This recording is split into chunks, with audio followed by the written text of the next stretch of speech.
Lead us from the unreal to the real. Lead us from darkness unto light.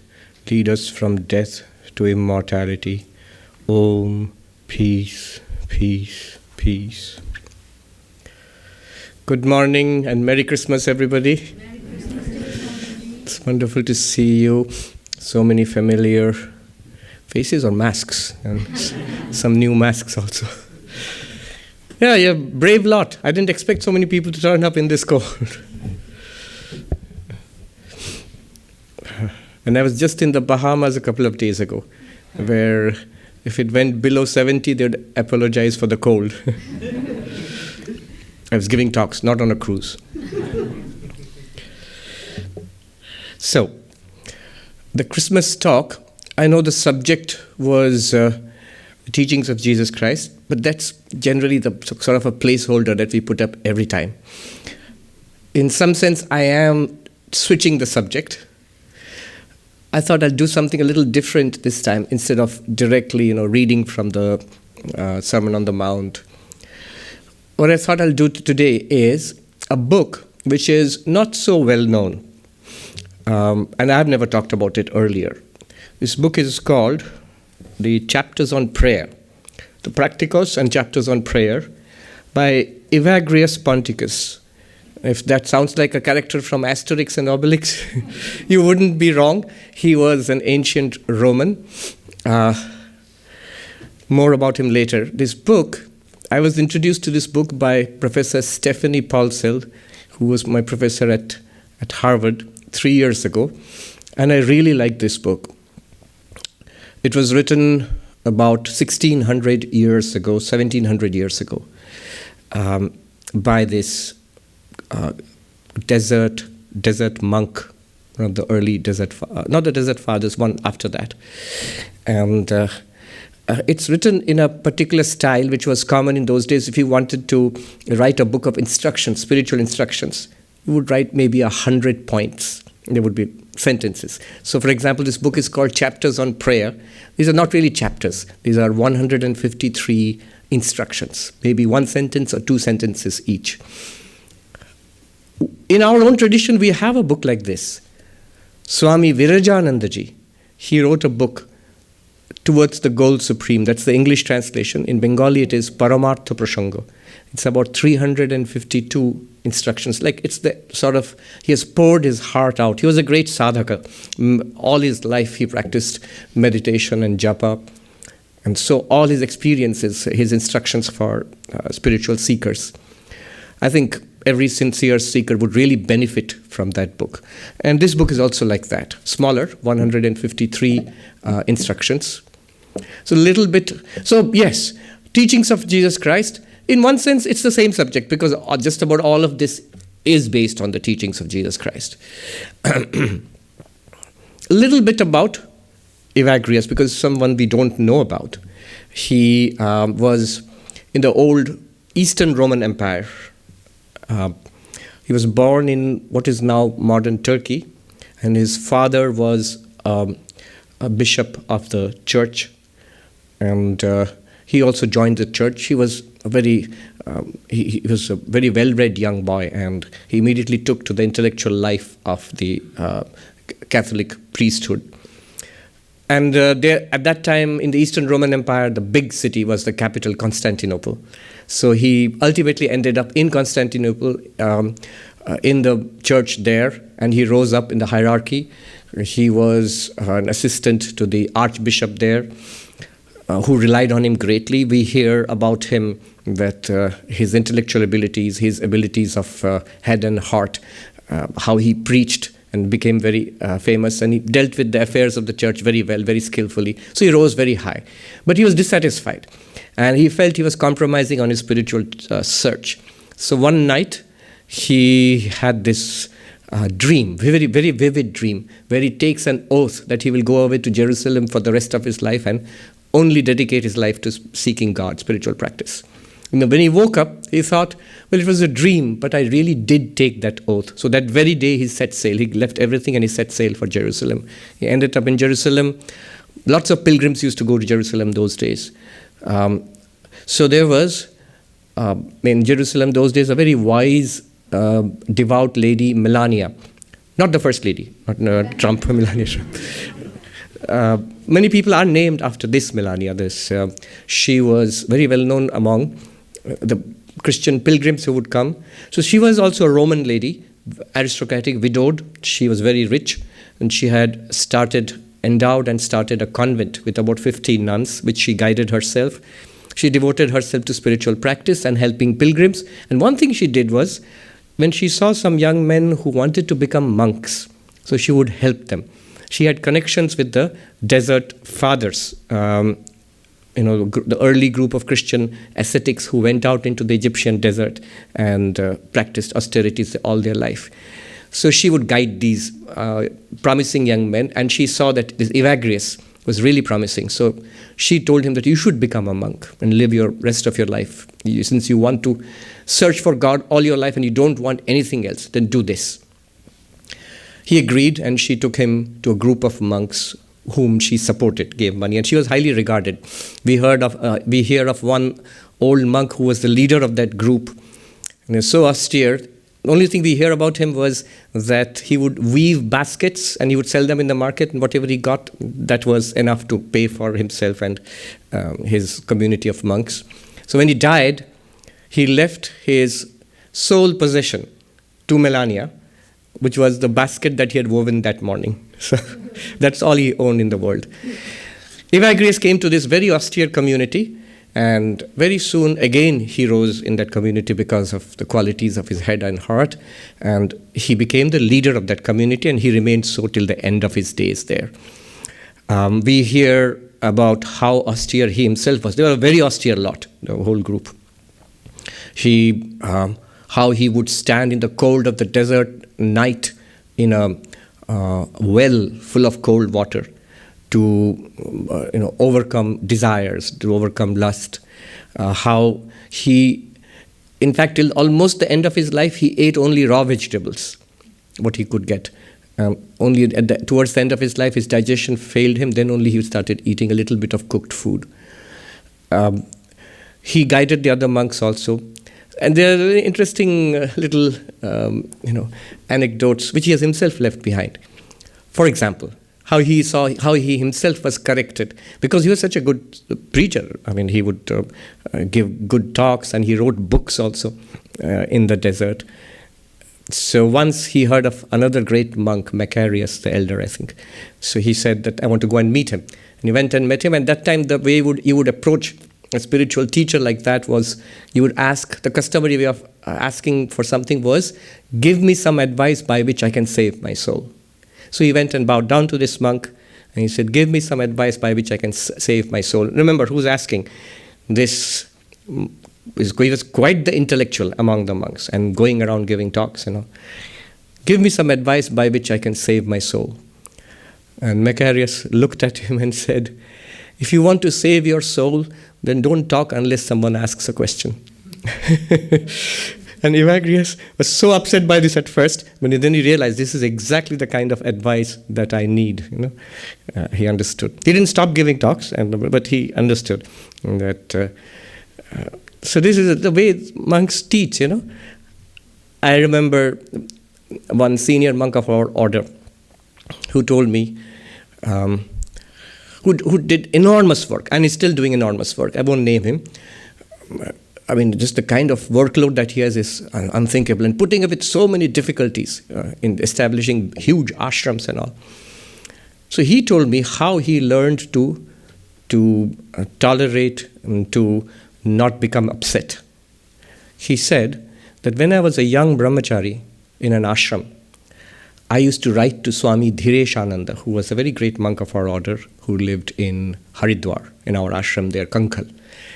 And in those days, you would write a postcard, and then an answer would come by a postcard, and the whole thing would take 2 months maybe, or 1 month at least, which, by the way, is still faster than much of my backlogged email.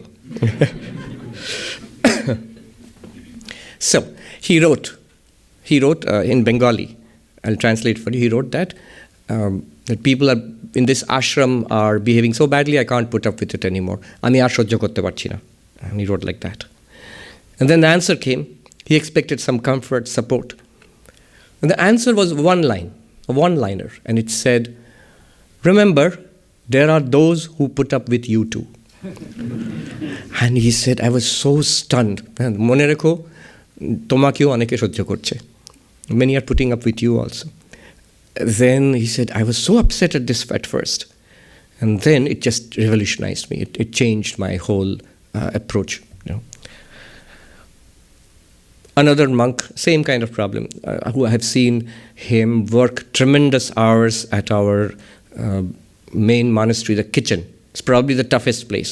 There are times, every day you have to feed 500 to 1,000 people 4 times a day, and God help you. Even Thakur cannot help you if you miss the dining hall bell by even 30 seconds. If it's just off, you'll get so much criticism. And if you do everything goes well, nobody's going to praise you. That's the problem of running a kitchen. So he does that. And on festive days, you have to feed 30 to 40,000 people. I asked him, how do you do it? He was sitting next to me. He was one of the calmest people. I know he has a hot temper, but he was one of the calmest people I've ever seen. How do you not lose your temper? So he said, when I was a brahmacharya novice in our ashram in Shillong, which is in Meghalaya, and he said, one day I was upset, and a senior monk called me aside and said, what's wrong? I said, somebody said something and I feel bad. Then the senior monks did this. I asked, what's that? I said, brush it off. Brush it off. Every day at the end of the day, brush it off. And he said, I have practiced that, literally. At the end of the day, I brush off the whole day. Good, bad, some people have praised me, some have criticized me. It's all gone. I offer it all, and I'm free of it. And that's how I do it. So Evagrius, few stories we know about him. His passing was also very peaceful. And in the last days, he was a man of great peace. People came to him for advice, monks and lay devotees alike. And it is said that when the day came for him to pass, he told his followers to carry him to a nearby church where he received the Holy Communion and passed away quietly. He was only 55, I think, at that time. So, 1,400 years ago, this Roman Catholic priest and then monk, he has written this book, Chapters on Prayer. Now, how are we to take this? It's like prayer, japa, meditation. We are always told that keep your mind on God. Keep your mind on God continuously. So how do we keep our mind on God continuously? How do you think about God continuously? That's the subject. So it's not just prayer. You might say, I do japa, I don't do prayer like that. Or you might say, I try meditation, I don't do prayer like that. All right. All of this still applies to whether you're doing prayer, you're trying to remember God, you're trying to repeat the name of God, you're trying to do meditation. All of this, the basic principles apply all the same. Very beautiful advice. And born of a person who actually practiced this for decades and decades.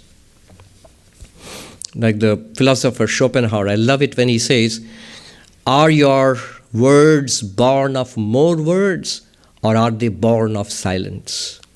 So here are words which are coming from silence, a holy silence. So, how do you pray? Without wavering, living constantly with God, without intermediary. These are his words. I'll read out selections and comment on them. If Moses, when he attempted to draw near the burning bush, was prohibited until he should remove the shoes from his feet, how should you not free yourself of every thought that is colored by passion, seeing that you wish to see the one who is beyond thought and perception? How beautiful. I didn't know this, that we all know Moses approached the burning bush. That's the sort of a founding story of a crucial moment in the development of Judaism. But that he was asked to remove the shoes, take off the shoes before he would come to the bush, burning bush. I didn't know that. So, in India, you're asked to take off your shoes all the time.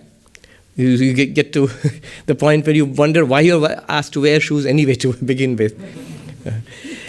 But it's true. When you approach a holy place, you take off the shoes. But the meaning of that is, as you leave your shoes outside a temple, as you leave your shoes outside a meditation room, a sanctum sanctorum, similarly, when you approach God, leave your worldly personality outside.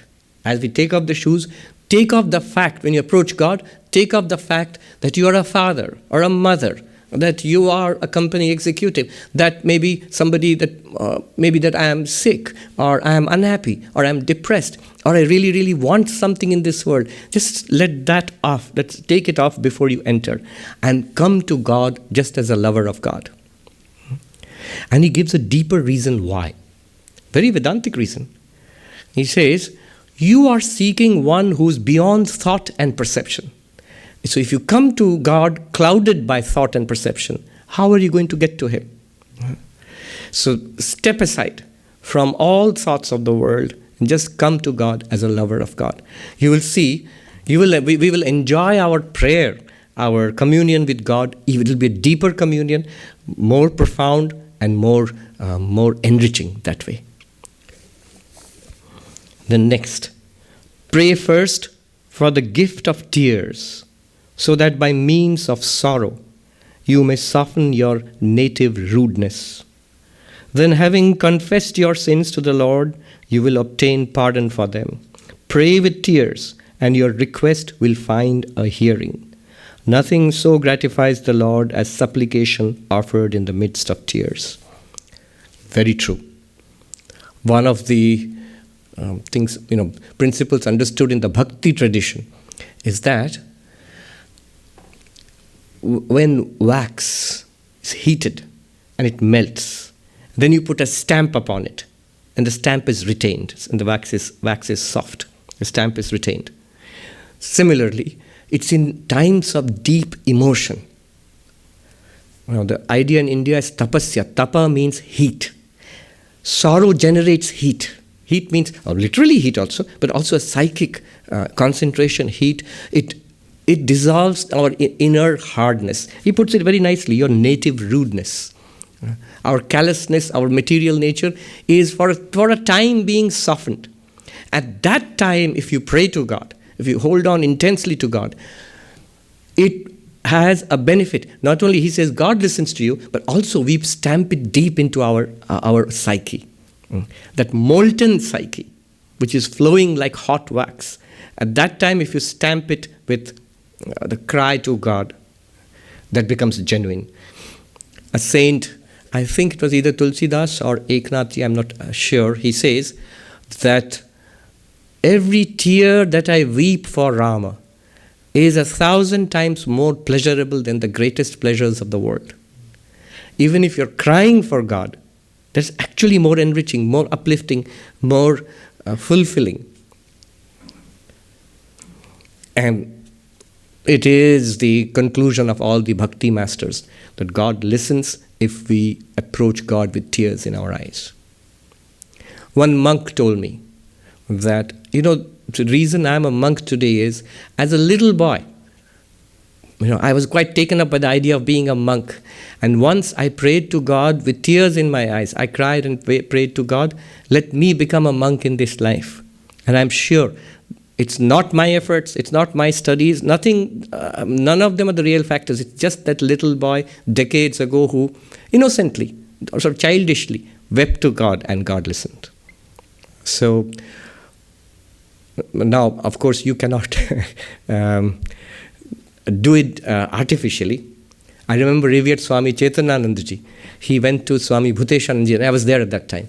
He traveled from India to United States, from United States to India, and I was a young brahmachari at that time, and he went and bowed down to Swami Bhuteshanandaji, who was the president at that time, and said, I have a question, Maharaj. And Bhuteshanandaji with his slow drawl, Balo, slowly you see, say, Sri Ramakrishna says, if someone cries sincerely to God for 3 days, then that person will get God vision. Now, at that time, Chaitanandaji said, he said that I was in Hollywood, and the actress in Hollywood said, that's easy. I can cry for 3 days or even more. So I'm going to do it. Will I get God vision? Will that work? I don't remember Buddheshanji's answer, but not that way. It should come. Then it should come from within. He says, Evagrius says, strive to render your mind deaf and dumb at the time of prayer, and then you will be able to pray. Pray, meditate, japa, whatever you want to think of God. Deaf and dumb. Deaf means unable to hear. Dumb means unable to speak. Here, the ears, they are a symbol for the 5 sense organs. And the tongue, speaking, is a symbol for the 5 karmendriyas, the motor organs. So you have to silence the sensory system and the motor organs. So silencing the motor organs means sitting down, not moving, not speaking. And speaking is at different levels. There's speaking with the tongue and there's mental chatter. And the 5 senses, not hearing, not seeing, not smelling, not tasting, not touching. So withdrawal from the sensory system. 5 sense organs, 5 organs of action, 10 organs, withdrawal from that. This is the meaning of deaf and dumb. Not easy, but this is a principle. When we do that, then only we can turn inwards. The Upanishad says, Paran chikhani vyatrinat swayambhu tasmat parang pashyati nantaratman kaschid dhira pratyagatmanam aikshat avritta chakshur amritatvam icchan. Our senses have been turned outwards by design. We see things outside. We hear, smell, taste, touch. And our attention flows continually outwards. And therefore one does not see the self within, the Atman within. Some dhira means hero, patient one, wise one. Avritta chakshun literally means covering the eyes. But basically it means this thing, deaf and dumb. Turns the attention inwards and sees the inmost self. So this turning away from the world for a while, this is very necessary for communion with God.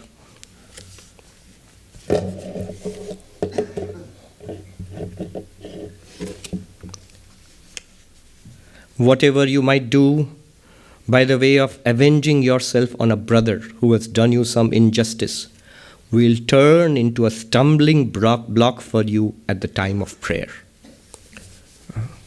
And connected to this, he says, if you desire to pray as you ought, do not sadden anyone, otherwise you run in vain. And then he quotes from the Bible, leave your gift before the altar, Sermon on the Mount, and go be reconciled with your brother, our Lord has said, and then you shall pray undisturbed. For resentment blinds the reason of the man who prays and casts a cloud over his prayer. The man who stores up injuries and resentments and yet fancies that he prays might as well draw water from a well and pour it into a cask that is full of holes. So put these together. If I have somebody has done me wrong, really done me wrong, and I hit back, maybe say a harsh word or cause some harm to that person, even though it seems justified. Strangely enough, at the time of prayer, at the time of meditation, at the time of japa, it will become a block. It will become an obstacle, stand before me. Why? The deep reason is, you and your brother, you and your sister are one reality. Advaita Vedanta gives us the reason. Samam pashyani sarvatra samavasthitam ishwaram. The one who sees everywhere the same divinity. The one divinity alike in all beings. That is the real yogi. So it is one reality, one divine reality. What you are, what I am, we are one and the same reality. So it's like and that same reality is God. So it's an offense against God when I hit back and try to hurt somebody else. I am a person, I'm treating him as a person, an other, somebody different from me. And that's why I try to fight. But that becomes an obstacle, because that's not the truth. The truth is that we are one. He's so careful here. He says, if you desire to pray as you ought, really if you want your meditation, your japa, your communion with God to be deep, do not sadden anyone. See, we might even say that, I haven't said anything bad to anybody. I just told the truth. I'm just being honest. Mark Twain, he said, I have often seen that those who claim to be fond of the brutal truth usually fond of brutality more than the truth. He goes so far as to say, do not sadden anyone. Imagine how gentle and careful you have to be. Not just with our own behavior, that sensitivity to others. How is it being perceived and felt by others? You see that, but that's not in my hands. But we have to make an effort. You are not responsible for the feelings of others, but you are responsible for making an effort to see that the feelings of others are not hurt. In spite of all our efforts, if somebody feels hurt, annoyed, then one must try to do our best to make up. You can't help it. You can't take care of the feelings of everybody in the world, but one must be sensitive. Not just that I didn't do anything, I'm just being myself. No, I'm being myself and also being very aware of how my behavior, my words might affect others. If you genuinely love others, parents, people who love each other, are very careful not to hurt the feelings of the other person. So gentle. Again, Swami Bhuteshanji, I've seen, he was not only very kind, unemotionally. He was not sentimental, but he was deeply loving and very gentle. To the extent that on the grass in one ashram, it was written in the lawn, walking on the grass is strictly prohibited. And he said, why use such harsh language? Why not say that, please avoid walking on the grass? so gentle to that extent. Storing up injuries and resentments. That creates, I am the one who's going to suffer. If I have a whole list in a hard drive, a folder of people who have done wrong to me, I am the one who's going to suffer. Those people have forgotten and moved ahead in life. Many of them don't even know that they have done wrong to me. Some of them have. But the thing is, if I store it up, I'm going to hurt myself and I am going to create this dark cloud of unhappiness in my mind. Not only that, my spiritual efforts, he says, will be wasted. Might as well draw water from a well. With hard work, you're drawing water from a well, and then you have a cask in a pot in which you pour it, and the pot is full of holes.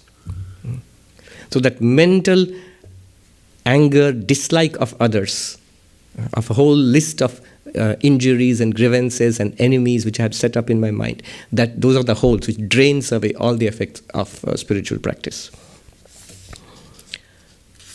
So what is the attitude with which we should pray or do spiritual practice? Prayer is the fair flower of meekness and mildness. Prayer is the fruit of joy and of thanksgiving. Happiness. I think it was Saint Teresa of Avila who said, a sad nun is a bad nun. Sad nun is a bad nun. I remember, without thinking it through, I just quoted this at Santa Barbara, which is a convent, where the nuns were sitting. And one of the nuns, in an annoyed voice, she said, and monks too, Swami. Sad monk is a bad monk. Yes, that's true. Not just nuns. Prayer is the exclusion of sadness and despondency. Swami Vivekananda said that don't show a gloomy face to the world. If you have got a gloomy face, lock yourself away in a room. You have no right to spread that disease across the world. Somebody told a monk who was unhappy, young monk who was unhappy, you have everything you want as a monk. What is it you want? Ask your heart. See, why are you unhappy as a monk? I have given up something in the world. Somewhere inside I want that. So as a matter of principle, I've given it up. As a matter of heart, the want is still there. There's a conflict, and that manifests in the subconscious and comes up in the conscious mind as unhappiness, resentment. This is bad, that is bad. No, it's some conflict deep within.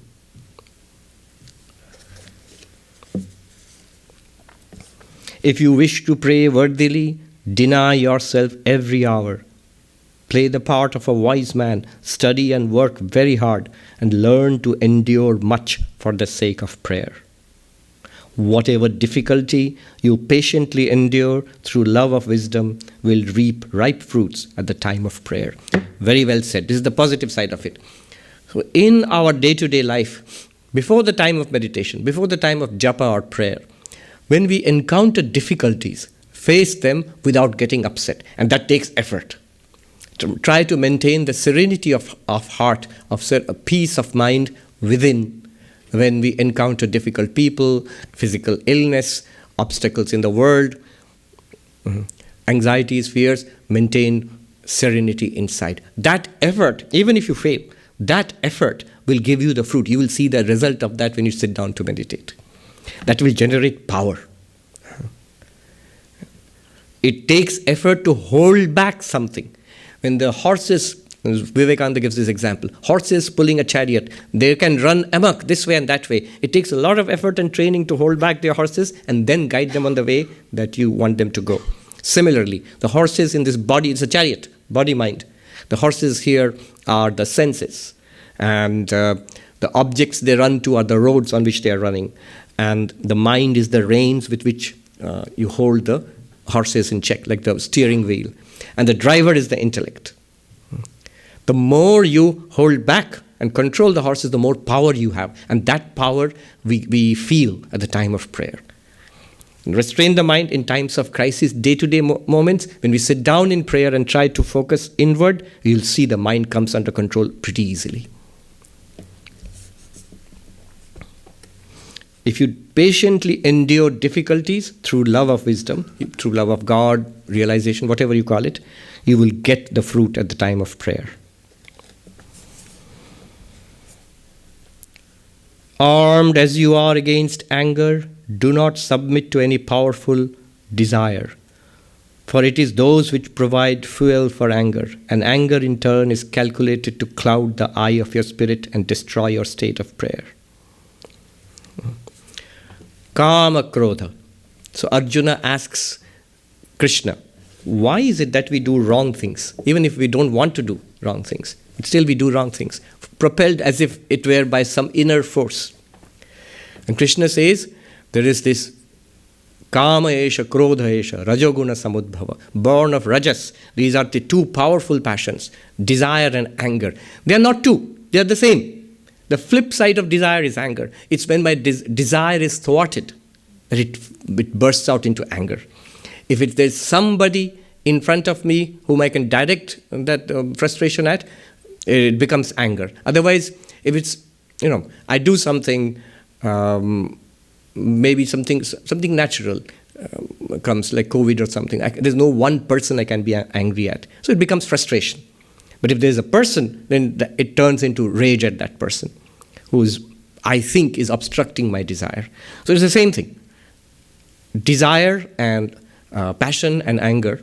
Passion obstructed becomes anger. Kamat krodho vijayate. Krishna says in the Bhagavad Gita, from desire obstructed comes anger. These are powerful emotions, and they immediately destroy any chance of meditation, japa, or prayer, at least for the time being. They cause damage, spiritual damage. Therefore, Vivekananda says, it's a fool who cannot get angry. It's a wise person does not get angry. Anger is there. It's a force. One should have the power of both desire and anger, but under our control, not us under their control. Do not pray by outward gestures only, but bend your mind as well to the perception of spiritual prayer with great fear. Fear here means alertness, with care, great care. So not just bending down physically. He says bend your mind with it also. Beautifully put. Often we do endless prostrations in the temples, and that becomes mechanical after some time. In some practices, you have to do so many thousand prostrations. So it can obviously is going to become mechanical. But here he says, not just bend your body, but bend your mind also. As we come before the Lord, bend the mind. Pray not to this end that your own desires be fulfilled. You can be sure that they do not fully accord with the will of God. Once you have learned to accept this point, pray instead that, thy will be done in me. In every matter, ask him in this way for what is good and what confers profit on your soul, For you yourself do not seek this so completely as he does. So beautifully put. We have devotion. If you look around, temples, churches, they're full. I mean, sometimes. Not so much here. A little bit more here in USA than in, say, Europe. But in India, all the time. Okay, temples are full. And it's not that everybody there is going there for enlightenment, devotion to God, salvation, moksha. No. They're going there. Somebody wants a job. Somebody wants a disease to be cured. Somebody wants a child to be married. Something like that. Somebody wants to get through examinations. Or most people, they may not have specific desires. And many of us do that also. That we go there just for the, let things be good. It's good to go and pray to God or do a puja, worship God. But good for what? I have seen many people, they do that very seriously. That the blessings of God will be upon me and my endeavors, my family, myself and my endeavors. Things will go well for me. Nothing wrong in that. That generates faith in God. However, that's still tied to my desires. You might say, why is, so what's the harm? I hear a but coming there. Yes, there's a but. As long as we do that, it is not spiritual. It is religious. You have a faith in God. But you are using God, I put it this way, you're using God for your life. God for my life or my life for God. Two different things. God is like a convenience, like a washing machine or a computer or a car, which makes my life better. With the blessings of God, things are humming along nicely. If they are not, if there are problems, then I'll fire God. Because the whole point was a good life here. And maybe I'll go to heaven afterwards. And God has to give me those things. Then I'm willing to. So this is what Vivekananda calls shopkeeping religion. But this is not the purpose, the ultimate purpose of religion. What is the ultimate purpose of religion? God realization. Moksha, mukti, salvation. Every religion has different words for it. That's the point of it. The point of all of religion, all of life, is to take us there. And that is, you might say, but I don't want that. We do. We want fulfillment. We want to overcome suffering. We want fulfillment and overcoming suffering. Ananda prapti dukkha nivritti. It's just that we do not know how to get it. And that's why he puts it so beautifully. Ask God to do what is good for you. Because he knows what is good for you far better than you know.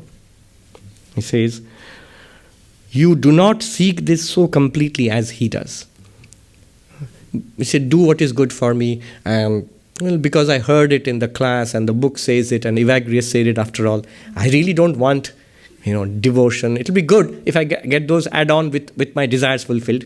No, those are the things which God wants to give us. We don't want it completely. It's not that we do not want it. We want it. After all, you've braved so much cold out there to come here. So we do want it. We do want spirituality, but not enough.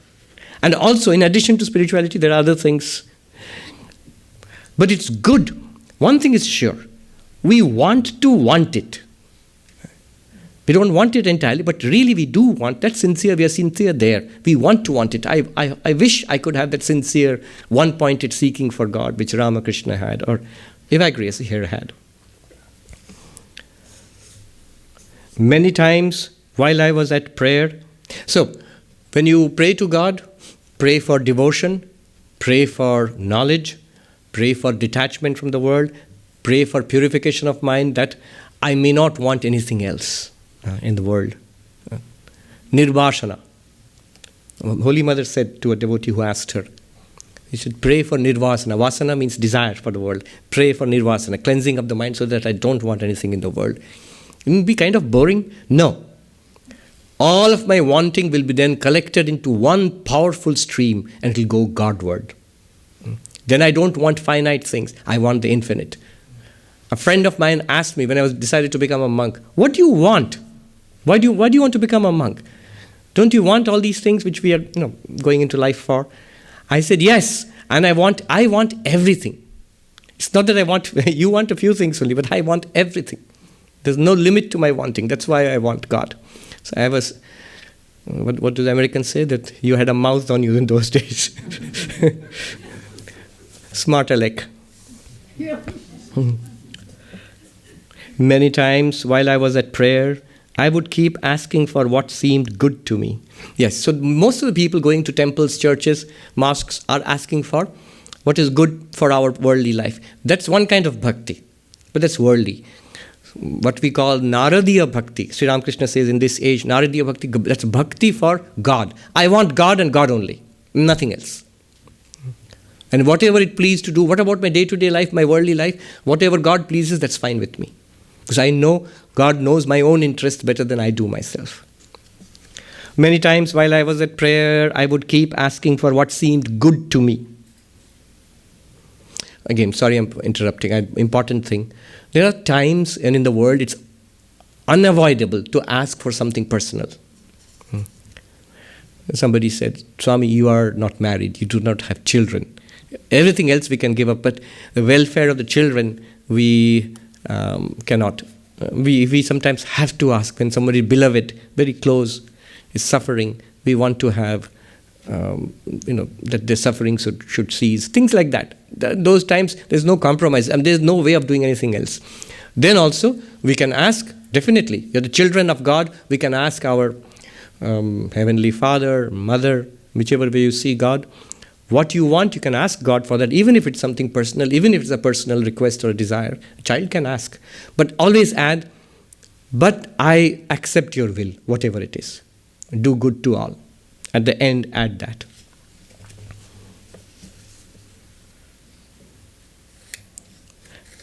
Many times while I was at prayer, I would keep asking for what seemed good to me. I kept insisting on my own request, unreasonably putting pressure on the will of God.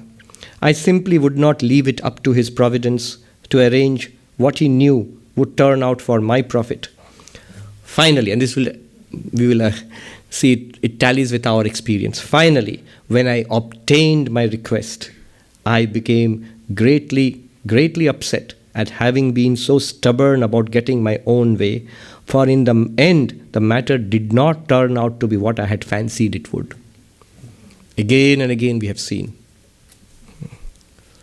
We want something and really want it and ask God for it, and ultimately you actually get it, and it does not turn out well.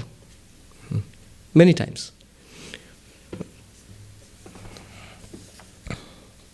Swami Vivekananda says, never desire anything, for you will get it.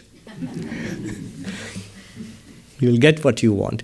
And anytime we desire the limited, anything in this world, anything good in this world, desire the limited, we are tying ourselves to this world. And the result is never happiness. By the time you get it, you may not want it anymore, or you may have moved on, or it may come as a big trouble to you, big burden to you. What else is there that is good besides God alone? Therefore, let us cast all our concerns upon Him, and it will be well with us. Certainly, He who is wholly good is necessarily that kind of person who gives only good gifts.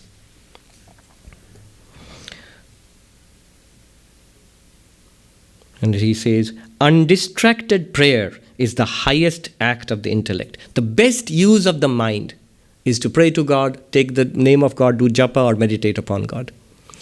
Think about it this way.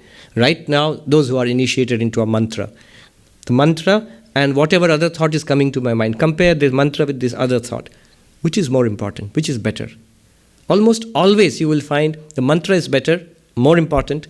Sometimes there may be some urgent work to be done. That can be dealt with quickly. But most of the time, the mind just keeps on spinning away, churning away, going on ruts, which are habits of thought. Thousands and thousands of thoughts, just a useless pattern, churning away. It's much better to replace those thoughts with the mantra, with the prayer.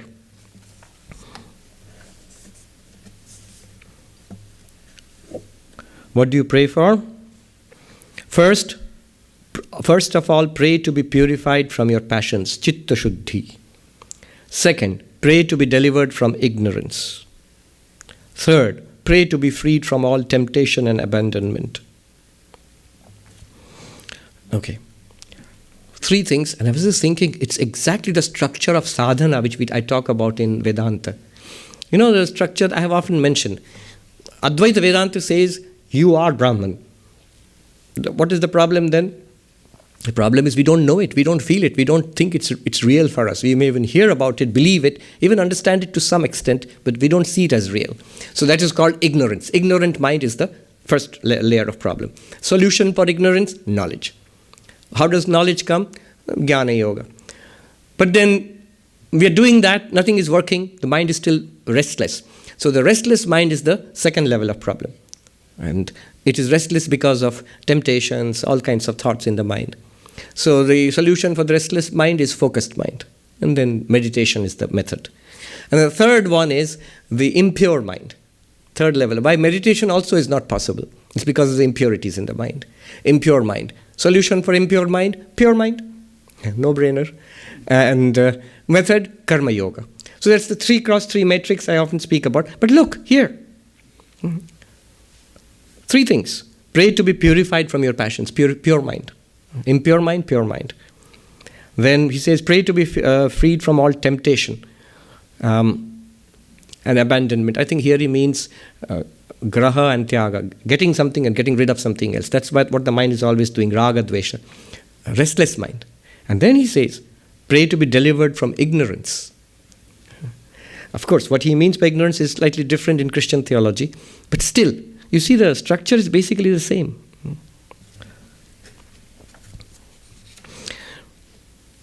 This was particularly illuminating for me. In your prayer, seek only after justice and the kingdom of God. Now, this is a term you come across again and again in Christian theology, justice. Not so much at all in Hindu philosophy. So what does exactly this mean? Because justice today means something else. It's law and, the punishment of crime and all of that. That's justice. And here he explains, justice, that is to say, virtue. So, oh, okay, in that sense. Kingdom of God, that is to say, true spiritual knowledge. Beautiful. Then all else will be given to you besides. It is part of justice, so it's virtue, that you should pray not only for your own purification, but also for that of every man. Whether you pray along with the brethren or alone, strive to make your prayer more than a mere habit. Make it a true inner experience. This is simple but powerful instruction. So I pray, I repeat the words, I sit properly, I breathe properly, I focus inwards. Is there an inner experience or am I just going through the motions? If you do it long enough, there will come a period of mechanical habit. So when I see that, no problem in that. When I notice that, try to make it an inner experience. That feeling should come inside. Quality of prayer, he says, is a respectful gravity. Beautiful word putting it, dignity. It says respectful gravity. It has something of a deep felt sorrow about it. It's not sorrow, it's happiness, but the seriousness that comes to us when we are deeply sad, that seriousness, that inwardness, that quietness, that solitariness, that should come in prayer. Prayer is the flight of the alone to the alone. First alone, small a. Next alone, capital A. What is the capital A alone? God, the ultimate reality. What's the small a? Us. We are alone. We're born alone and fated to die alone. So, alone to the alone. Then he says, if your spirit still looks around, spirit means mind. If your mind still looks around at the time of prayer, then it does not yet pray as a monk. You are no better than a man of affairs, worldly affairs, engaged in a kind of landscape gardening. What is praying as a monk? Then there's a footnote. For Evagrius, a monk is more a spirit than a mere man. Here's a very interesting thing he says. He lives on a plane where the light of the Blessed Trinity is more real than the light of the sun. Light of God is more real than the light of the sun. This is so profound. What is light of the sun? The light by which we see, light of the sun, light of the electric bulb. How do we see this? With the light of the eye. How are we aware of the eye? With the light of the mind. How are we aware of the mind? with the light of lights, pure consciousness itself. Or if you're devotional, it's the light of God. The Gita says, that which is night to all beings, there the enlightened one, the spiritual seeker is awake. And that which is day for others is darkness to him. What does this mean? The spiritual seeker is awake to God, is awake to the Atman within, to reality as it is. The world of mere worldly affairs, of people and things of the world, are like mere shadows. That person may be aware of them, but no importance. But very great importance to the spiritual life within. And the worldly person is just the opposite. Very aware of money, of position in society, of Facebook likes, of how things are going in the world with my own health and all of that. That's what it's all about. Spirituality, either not at all interested. Why? It's like a waste of time for them. Or only when I have some leisure, when things are going well, I can go and listen to a lecture or read a book here and there. That's it. Somebody asked at the beginning of the COVID, I was giving a Vedanta talk, at this time should we have to study Vedanta when COVID started. I said, this is the time. Spirituality must come to our rescue when we need it. If it is of no use to us in day-to-day practical life, then it's just theory. It's just nice talk and books and philosophy. No, it must come, stand by us when we need it. It must be able to help us, whoever we are, at whatever level we are. It must help us to some extent at least. So this is the time when spirituality is put to test. Am I the Atman or the body? Is it serious or just a matter of speculation? Do I really believe in God, or the moment I'm in trouble, then I forget about God? There's no time. There's COVID now, no time to think about God. But it's true, people become more spiritual at times of trial. There is so many reports I've heard across the world literally. In this time, this is the time when the whole world was in crisis. And many people came to spiritual life. Those who were there already, they deepened their spiritual life.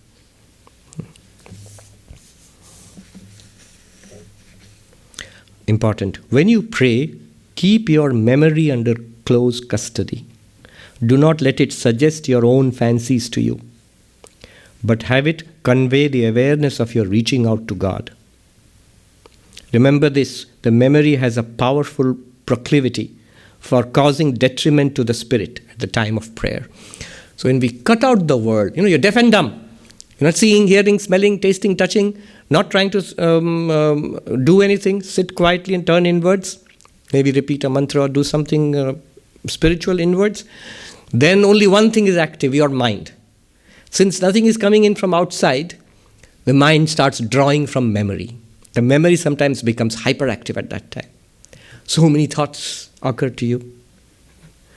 He said that my mind was not so bad when I did not meditate. When I started meditating, my mind became restless. The mind always was restless. You never noticed it. Now when you are meditating, you're beginning to notice what the mind is. So, he says, keep a close watch on your memory. I will not listen. One monk, I think Turiyanandaji probably, somebody told a monk, imagine a sign on your chest which says no admission. And it's something from the world outside, but something also inside, the memory. No admission. Unless it's the mantra, it's my Ishta Devata, it is God, the prayer which I'm concentrating on. Other than that, no admission. Another Vedanta teacher put it this way. Even when you're praying to God, uses the Vedantic principles. Desha Kala Vastu Bandha. That means lock, a space lock, a time lock, and an object lock. What is a space lock? My mind will not go outside this heart chakra. For example, wherever you're meditating, here or here, whatever. So this is space-wise. Mind will not think of anything outside this, any space outside this heart. Time, from now for the next 30 minutes. So lock it in this time, beginning from here to ending there. No other thought, no other consideration will come in. Object lock. Here is the form, blissful form of Krishna or Ramakrishna. Here is the mantra of Krishna, Ramakrishna, Rama, whatever, Jesus, that I am holding on to. So that's the object lock. What name and what form? Space lock, time lock, object lock. Lock, you bind it. It's a Vedantic principle, but you see, it's applying it to bhakti.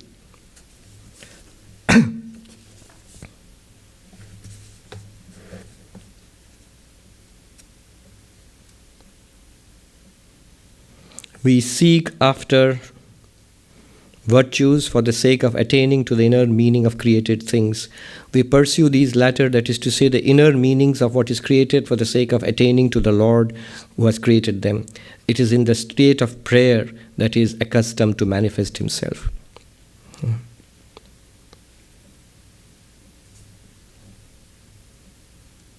So, inwardness. So, virtuous life is very clear. It's instrumental. You're a good person, not just for the sake of being a good person. You're a good person because a good person can pray. A good person can meditate. A good person can repeat the name of God. That's the real from a spiritual perspective, that's the real purpose of being a righteous person. That's the higher end of it, utility of it. The state of prayer can be aptly described as a habitual state of imperturbable calm. It snatches to the heights of reality the spirit who loves wisdom, and which is truly spiritualized by the most intense love. So in the midst of struggle, there's a deep calm within. I was trying to summarize. In the second chapter, Krishna describes the state of an enlightened person, Jivan Mukta, Sthita Pragya. The words are very interesting. Stabilized wisdom. So those who are advanced in Vedanta, they ask this question. I get what is being said. It's not difficult. I get it, what is being said, but it goes away. I get it now, then it floats away. Or I get it, but I'm unable to put it into practice in day-to-day life. So in that context, enlightenment is described by Krishna as stabilized wisdom. So wisdom plus stability. It's there all the time, effortlessly. Now what characterizes a person of stabilized wisdom? Krishna says 4 things there at the end of the second chapter of the Bhagavad Gita. These are practices, advanced practices for the rest of us. This is everything that he has said here in 1 or 2 lines. 4 things. One is the ability to be samadhista, to be absorbed in the inner reality, the limitless consciousness within or God within. Have I developed the state of prayer, japa and meditation to that intensity that for at least a period of time, I can forget the world no matter how troublesome and be immersed in the peace and bliss of God? That's one. It's called samadhi. Be established in the oneness of God, ekatvam. The second is at the level of the mind. So this is at the level of realization. At the level of mind, samatvam. Krishna says, dukkheshu anudvignamana sukheshu vigataspriya. In the midst of trouble. So troubles will keep coming even if you're enlightened. If you look at the lives of saints, if you look at the life of Evagrius also. So many troubles. Hard life, much harder life than we have. But evenness of mind. Not upset in the middle of upsetting circumstances. And in the middle of when things are going rip-roaringly well, things are going very well indeed. Vigataspriya, there is no hunger or thirst for holding on to things. Let it come, let it be, let it go. So that evenness of mind, not depending, not a slave to external circumstances or people. Centered in God, evenness of mind. At the level of mind, evenness of mind characterizes the enlightened one, and it's a practice for the rest of us. Third, at the level of our behavior, what's the philosophy of life? How do we deal with life, with people? Yasarvatra anabhisneya tat prapya shubha shubham nabhinandanti na dveshti. How does this person react to the world, lived in the world?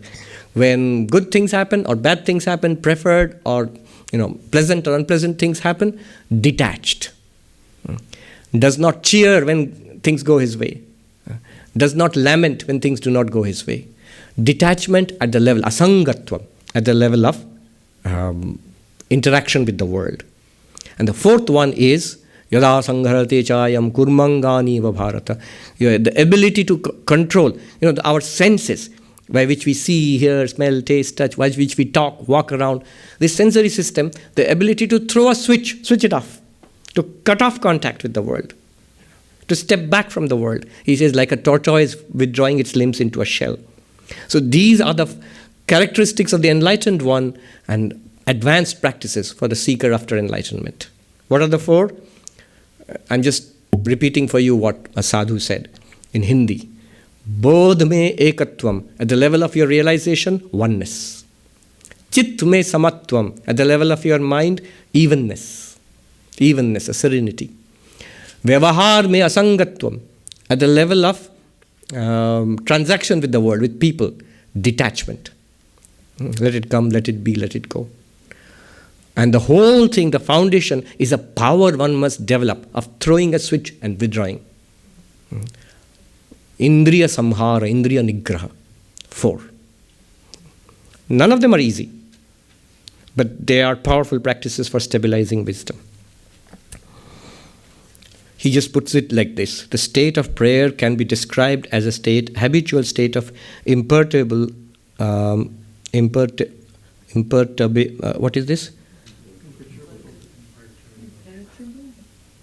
Yeah. Not to be perturbed, calm. Yeah.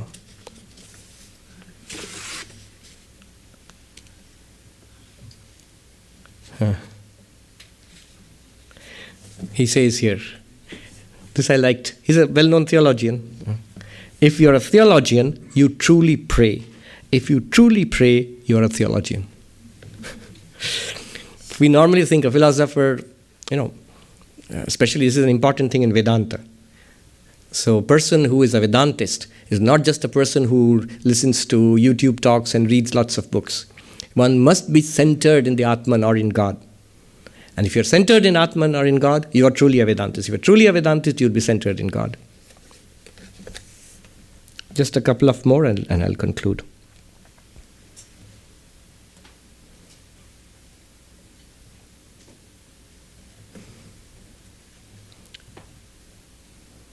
If you wish to pray, then it is God whom you need. He it is who gives prayer to the man who prays. On that account, call upon him, saying, Hallowed be thy name, thy kingdom come.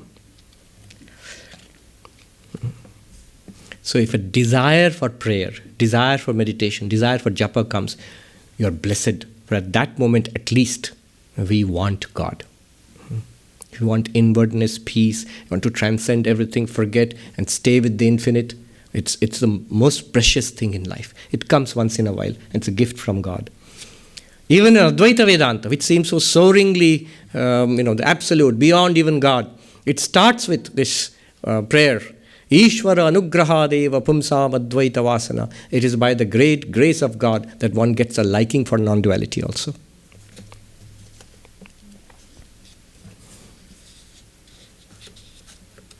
This is very beautiful. The process of prayer, whether japa, prayer, whatever it is, when you withdraw, as it were, little by little from the flesh, because of your ardent longing for God, and turn away from every thought which comes from senses or memory. So senses from outward things, memory from inside. Any thought which is coming from them, turn away from it. And you are filled with reverence and joy at the same time, then you can be sure that you are drawing near that country whose name is prayer. So beautifully put.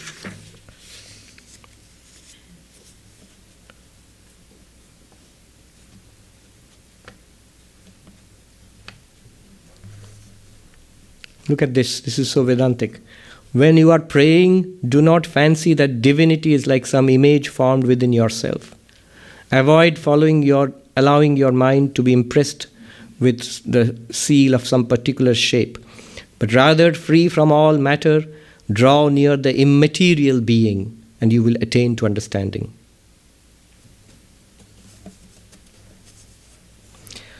Stand guard over your mind, keeping it free of concepts at the time of prayer, so that it will remain in its own deep calm. A man in chains cannot run, nor can the mind that is enslaved to passion see the see the place of spiritual prayer. It is dragged along and tossed by these passion-filled thoughts and cannot stand firm and tranquil.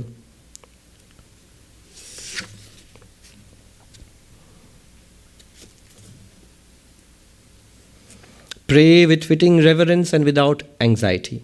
Sing with understanding and with attention. And then you will soar aloft like young eagles. Singing of the psalms quiets the passion and calms the intemperance of the body. Prayer, on the other hand, prepares the mind to put its own powers into operation. Prayer is the activity which is appropriate to the dignity of the spirit. So beautiful. And he says, persevere in your holy prayer with all sails unfurled. This so immediately reminds you of Sri Ramakrishna. He lived near the bank of the Ganga. So his little boats would ply on the river. And he would notice that the boats which raised the sail, they caught a wind. The wind was always blowing. And those boats then effortlessly sailed along. Those who did not raise the sail, they would have to use a lot of energy in rowing. So he would, when people asked him about grace, he said, the wind of grace is always blowing. Raise your sail. Raise your sail. Look here. 1,500, 400 years before Sri Ramakrishna. Perceive in your holy prayer with all sails unfurled.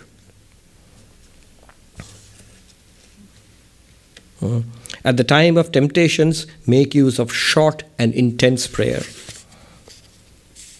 Just as bread is nourishment for the body, virtue for the mind, so is spiritual prayer nourishment for the intelligence.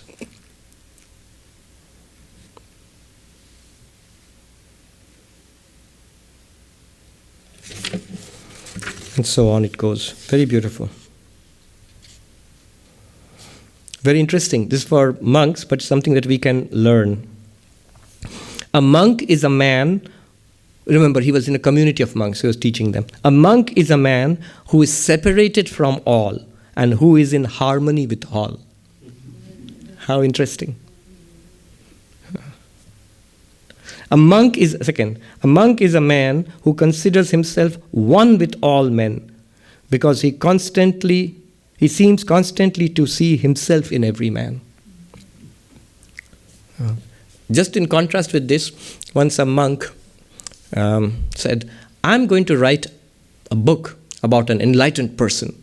He just behaves like a fool externally, but inside he is enlightened. He just has contempt for everybody. I said, wait a minute. That's not very enlightened. That's a total misunderstanding. There's a complete misunderstanding of enlightenment. Enlightened person can have no contempt for anybody because you see the same divinity in it. There's no question of contempt for anybody. That's just arrogance.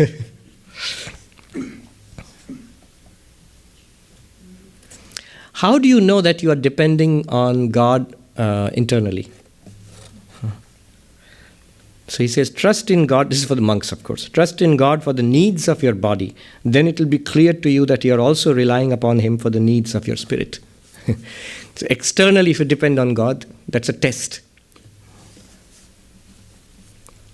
I remember once I was in the Himalayas, I had some money with me. I lived by myself and I begged for my food.